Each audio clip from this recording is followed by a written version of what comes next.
ध्यानम् देवि षोडशवर्णियाम् सुस्त्रयौवनाम् बिम्बोकभीम् सुदतीम् शुद्धाम् शरत्पद्मनिभाननाम् श्वेतसम्पकवर्णाम् सुनीलोत्फललोचनाम् जगदात्रीम् सदात्रीम् च सर्वेभ्यः सर्वसम्पदाम् संसारसागरे कावे ज्योतिरूपाम् सदा भजे देवास्य च ध्यानमित्येवम् स्तवनाम् श्रूयता मुने।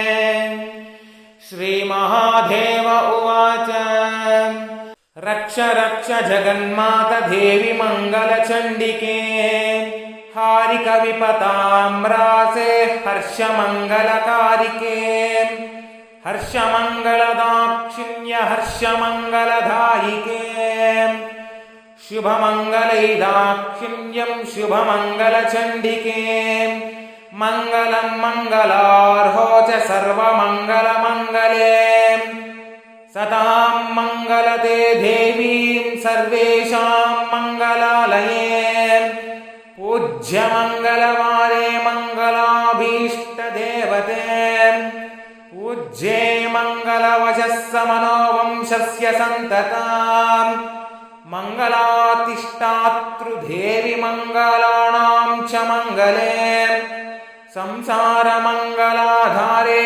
मोक्षमङ्गलदायिनी सारे च मङ्गलातारे पारे च सर्वकर्मणाम् प्रतिमङ्गलवारे च पुण्ये मङ्गलसुखप्राप्ते।